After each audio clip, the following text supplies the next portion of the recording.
তো hello guys, welcome to my channel Rasel explainer. তো আজকের আমাদের undisputed WWE champion American nightmare Cody রোডসের 39তম জন্মদিন, তাই রাসেল এক্সপ্লেনারের তরফ থেকে কোডি রোডসকে হ্যাপি বার্থডে। আজকের প্রথম নিউজ হচ্ছে, তোমরা দেখতে পাচ্ছ যে রিকোসেকে এখানে ডাব্লিউডাব্লিউ অ্যাক্টিভ রোস্টার থেকে সরিয়ে অ্যালুমিনাই সেকশানে দিয়ে দিয়েছে। এর মানে হলো যে রিকোসে ফাইনালি ডাব্লিউডাব্লিউ থেকে পুরোপুরিভাবে চলে গেছে আর সে কন্ট্রাক্ট রিনিউ করেনি। তো এটা এখান থেকে পুরোপুরি কনফার্ম। আর তোমরা দেখতে পাচ্ছ যে এখানে ডাইজ্যাককেও অ্যালুমিনাই সেকশানে দিয়ে দেওয়া হয়েছে, তার মানে ডাইজ্যাকও তার কন্ট্রাক্ট রিনিউ করেনি আর সে ডাব্লিউডাব্লিউ থেকে চলে গেছে। তো রিকোসে আর ডাইজ্যাক এখন অফিসিয়ালি ডাব্লিউডাব্লিউ থেকে বাইরে। আর তোমাদের মনে আছে কিনা জানি না যে ঠিক 2 মাস আগে ডাব্লিউডাব্লিউ তাদের একটা রেসেলমেনিয়া 40 বিহাইন্ড দ্য সিন বলে একটা মানে কি বলে ফুটেজ বের করবে ইউটিউবের ওপরে, এমনটা বলেছিল। কিন্তু কি হয় যে রক সেটাতে বাধা দেয়, রক সেটাতে কিছু চেঞ্জেস করতে চেয়েছিল, তার ফলে এইটা একটু পিছিয়ে দেওয়া হয়। তো ফাইনালি এত দিন পর রেসেলমেনিয়া হয়ে যাওয়ার এতদিন পর ডাব্লিউডাব্লিউ ইউটিউব চ্যানেলে তাদের রেসেলমেনিয়ার বিহাইন্ড দ্য সিনটা রিলিজ করতে চলেছে আর ঠিক 3 দিন পরে।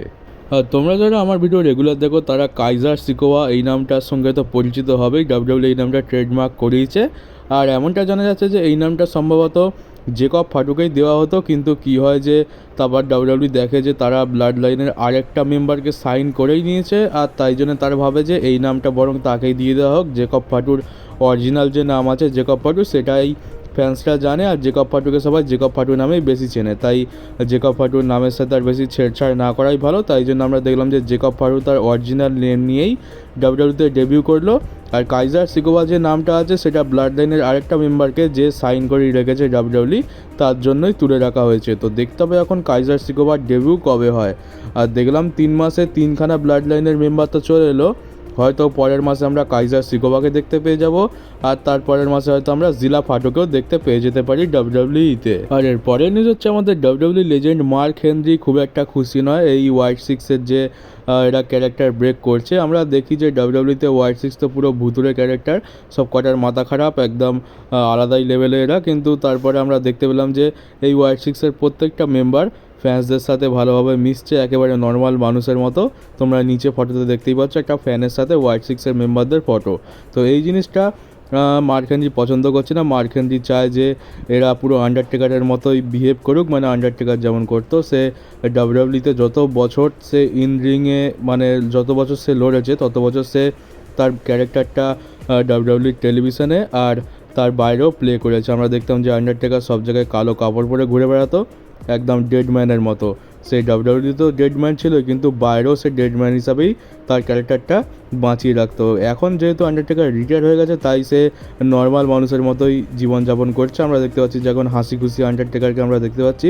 আন্ডারটেকার তার ইউটিউব চ্যানেলে আন্ডারটেকারের আমরা বাস্তব চেহারাটা দেখতে পাই, কত হাসি খুশি মানুষ, কিন্তু এমনটা আগে ছিল না। তো মার্ক হেনরি এটাই চায় যে হোয়াইট সিক্সের যে কজন মেম্বার রয়েছে তারাও এই জিনিসটা মেনে চলুক, কিন্তু তারা তো সেটা করছে না। নিকি ক্রস এমনিতে তো পাগলের মতো বিহেভ করে, কিন্তু এখন দেখছি নিকি ক্রস একদম নর্মাল বিহেভ করছে। বোর্ড অ্যালেস তো আগে থেকেই নর্মাল ছিল, আর তারপরে ডেক্সটার লুমিসও নর্মাল আর এরিক রোমানও নর্মাল। তো এইটা তাদের পছন্দ হচ্ছে না। ডাব্লিউডাব্লিউ স্ক্রিনে তাদের পুরো মাথা খারাপ ভুতুরে ক্যারেক্টার, আর বাস্তবে তারা একেবারে হাসি খুশি নর্মাল মানুষের মতো। তো মার্ক হেনরির এই হচ্ছে মতামত এদের ওপরে। মুদ্রা কথা হচ্ছে যে মার্ক হেনরি চায় না যে এরা নিজেদের ক্যারেক্টার ব্রেক করুক বাস্তব জীবনে। এরপর রয়েছে র্যান্ডি অর্টন রিলেটেড একটা খুবই দারুণ ঘটনা, যেটা হচ্ছে যে একটা ডাব্লিউডাব্লিউর ফ্যান কি ছিল, খুবই ডিপ্রেশনে ভুগছিল আর সে র্যান্ডি অর্টনকে মেসেজ করে। তো সে ডিপ্রেশনে ভুগছে, তার অবস্থা মেন্টাল পিস তো খুবই খারাপ অবস্থায় চলে গেছে। তো র্যান্ডি অর্টন তাকে কী করে যে তাকে মোটিভেট করে। র্যান্ডি অর্টন তার নিজের জীবন কাহিনী তাকে শোনায়। র্যান্ডি অর্টন বলে যে আমার এত সুন্দর ক্যারিয়ার চলার পরে আমি ইনজয়ার্ড হয়ে যাই, আমাকে ডাক্তাররা বলে দেয় যে আমি আর কোনো দিনও নাকি ডাব্লিউডাব্লিউ রিংয়ে ফিরতে পারবো না। এইটা শোনার পর 6 মাস আমি ডিপ্রেশনে ভুগি। তারপরে তুমি জানো যে আমি 18 মাস ডাব্লিউডাব্লিউ থেকে আউট অফ অ্যাকশানে ছিলাম। তো প্রথম 6 মাস তো আমি প্রচণ্ড ডিপ্রেশনে ভুগি, এটা জেনে যে আমি আর কোনো দিন ডাব্লিউডাব্লিউ রিংয়ে ফিরতে পারবো না। কিন্তু তারপরে আমি নিজেকে এই ডিপ্রেশন থেকে বার করি, পরিশ্রম করি, নিজের শরীরকে নিজের পরিশ্রমের দ্বারা ঠিক করি। আর এখন আমি 12 মাস পর পুরো 18 মাস কমপ্লিট করে আমি ডাব্লিউডাব্লিউ রিংয়ে ফিরে এসেছি, আর এখন দেখো আমি কোন জায়গায় আছি। তো এইটা বলে সে তার ফ্যানকে কী বলে ডিপ্রেশন থেকে বার করার জন্য মোটিভেট করে, যেটা দেখতে গেলে র্যান্ডি অর্টনের দিক দিয়ে একটা খুবই ভালো কাজ বলতে হবে। র্যান্ডি অর্টনের তো খুবই বলতে হবে যে র্যান্ডি অর্টন নিজেও খুবই স্ট্রাগল করেছে। সে প্রথম 6 মাস তো ডিপ্রেশনেই ভুগেছিল, তারপরে সে পরিশ্রম করে এইসব থেকে বেরিয়ে এসছে, আর এখন সে সেটা তার ফ্যানদের মধ্যেও ছড়িয়ে দিতে চায়। র্যান্ডি অর্টনের জীবন কাহিনী দেখে ফ্যান্সরা যদি একটু মোটিভেট হয়ে ডিপ্রেশন থেকে তাদের নিজেদেরকে বের করতে পারে, তো এইটা জেনে খুবই ভালো লাগছে। আমরা এখান থেকে র্যান্ডি অর্টনের খুবই ভালো মানসিকতার একটা পরিচয় পাচ্ছি। র্যান্ডি অর্টন টিভিতে যেরকমই ক্যারেক্টার হোক না কেন, তবে বাস্তব জীবনে র্যান্ডি অর্টন খুবই ভালো মানসিকতার আর খুবই ভালো একটা মানুষ, সেটা আমরা এই ঘটনা থেকেই জানতে পারছি। এরপরে নিউজ হচ্ছে আমাদের ড্যানিয়েল ব্রায়ানের একটা ইন্টারভিউ নিয়ে। তো ড্যানিয়েল ব্রায়ান তার রিসেন্ট টাইমে একটা ইন্টারভিউতে এটা বলেছে যে সে নিজেকে আর কোনো ওয়ার্ল্ড চ্যাম্পিয়ন মেটেরিয়াল হিসাবে দেখে না, তার বয়স হয়েছে আর সে এখন সেই ক্যাপেবলও নয়। আর ড্যানিয়েল ব্রায়ান সাধারণত কী হয় যে সে চায় না যে সে তার নিজের ক্রিয়েটিভ প্ল্যান নিজেই বুক করুক। মানে আমরা দেখেছি যে অনেক সময় কী হয় যে সুপারস্টারদের পুরোপুরি ফ্রিডম দেওয়া হয় যে তারা নিজেদের স্টোরি লাইন নিজেরা ঠিক করবে, নিজেরা বুক করবে। যেমনটা আমরা দেখলাম যে ব্লাড লাইনের স্টোরিতে কী হবে না হবে সেটা রোমান রেন্স, পল হেমান আর রক এরা নিজেরাই ঠিক করতো। তো এটা ড্যানিয়েল ব্রায়ান বলে যে এটা আমি আমার সাথে চাই না, আমি চাই না নিজের স্টোরি লাইন নিজেই বুক করতে, আমি অন্যের ওপর ছেড়ে দিচ্ছি, সে যেমন পারে আমাকে বুক করুক, আমার যদি ভালো লাগে আমি থাকবো, নাহলে থাকবো না। তো এইটা একটু ডিফারেন্স দেখতে পাচ্ছি। বেশিরভাগ স্টাররা চায় যে তারা তাদের ক্রিয়েটিভ প্ল্যান নিজেরাই বুক করুক, তারা নিজেদেরকে যেমনভাবে বুক হতে দেখতে চায় তেমনভাবেই বুক হোক, কিন্তু ড্যানিয়েল ব্রায়ানের মতামত এখানে পুরোপুরি আলাদা।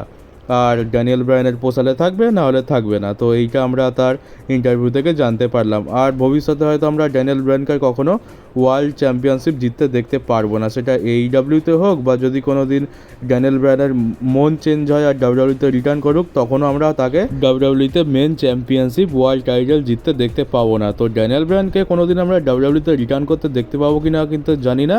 তবে ড্যানিয়েল ব্রায়ানের তো কোনো ইচ্ছা নেই ওয়ার্ল্ড টাইটেল জেতার, মানে পুরোপুরি এজের মতো হয়ে গেছে। এজ যেমন বলে দিয়েছিল যে সে আর কোনো দিন ওয়ার্ল্ড টাইটেল জিততে চায় না, এখন ড্যানিয়েল ব্রায়ানও বলে দিয়েছে যে সে এজের মতোই আর কোনো দিন ওয়ার্ল্ড টাইটেল জিততে চায় না। তো এরপর রয়েছে একটা অনেক বড় নিউজ। তো জেরো নিউজের তরফ থেকে 3খানা নিউজ এসছে, যেটা আমরা ভবিষ্যতে হয়তো WWEতে সত্যি হতে দেখতে পাবো। প্রথম দুটো নিউজ তো ঠিক আছে, কিন্তু 3 নম্বর নিউজটা নিয়ে আমার একটু ডাউট আছে। তো প্রথম নিউজ হচ্ছে যে আমরা সেথ রলিন্সের খুব তাড়াতাড়ি হিল টার্ন দেখতে চলেছি। তো এটা সম্ভব, কারণ সেথ রলিন্সের ক্যারেক্টারটা তো খুব একটা ভালো নয়, আর এই ক্যারেক্টার নিয়ে সেথ রলিন্স রেসলম্যানিয়াতে তার সর্বস্ব হারিয়েছে আর এখন আবার রিটার্ন করে মানি ইন দ্য ব্যাঙ্কেতে ডেমন প্রিস্টের কাছে ম্যাচ লড়বে, আর সেখানেও সম্ভবত সেথ রলিন্স হারতে চলেছে। তো সেথ রলিন্সের ক্যারেক্টার চেঞ্জের খুবই দরকার, আর আমরা সেই পুরনো হিল সেথ রলিন্সকে যদি দেখতে পাই তো খুবই ভালো হয়। তো সেথ রলিন্সের হিল টার্ন আমরা দেখতে পাবো, এটা মনে হচ্ছে খুবই তাড়াতাড়ি আমরা দেখতে পেতে চলেছি। এর পরের যে নিউজটা দিয়েছে জেরো নিউজ, সেটা হচ্ছে যে আমরা পরের বছর রেসলম্যানিয়া নাইট 1-এর মেন ইভেন্টে সেথ রলিন্স ভার্সেস CM পাঙ্কের ম্যাচ দেখতে পাবো। তো এই ম্যাচটা এই বছরেই হতো, কিন্তু CM পাঙ্ক তো ইনজয়ার্ড হয়ে গেছে, তো এই ম্যাচটা পেন্ডিং হয়ে রয়েছে। তো সম্ভবত পরের বছর রেসলম্যানিয়ার মেন ইভেন্টে, মানে নাইট 1-এর মেন ইভেন্টে আমরা দেখতে পাবো Seth Rollins versus CM punk. কিন্তু এরপরে যে নিউজটা জেরো নিউজ দিয়েছে সেটা আমার কাছে একটু ডাউটফুল লাগছে, কারণ হচ্ছে যে বলছে যে পরের বছর রেসলম্যানিয়া নাইট 2-এর মেন ইভেন্টে আমরা Roman Reigns versus Rock versus Cody রোডসের মধ্যে একটা ট্রিপল থ্রেট ম্যাচ দেখতে পাবো। তো এই ম্যাচটা কেন করবে আমার তো মাথায় ঢোকে না, কারণ পরের বছর রেসলম্যানিয়া নাইট 2-এর মেন ইভেন্টে রোমান ভার্সেস রকের ম্যাচ আমরা দেখতে পাবো, এটা 100% লক, এটা তো হতেই হবে। আর রোমান ভার্সেস রকের ম্যাচে অন্য কেউ ঢুকুক এটা তো কেউই চাইবে না। তো কোডিকে বেকার এই ম্যাচে ঢোকানোর মানে কি আমি তো জানি না। আমার মনে হয় এটা আমরা দেখতে পাবো না, আমরা রোমান ভার্সেস রকের একটা সিঙ্গেলস ম্যাচই দেখতে পাবো, আর এটা আমরা ডিজার্ভও করি রেসলম্যানিয়াতে, মানে পরের বছর রেসলম্যানিয়াতে।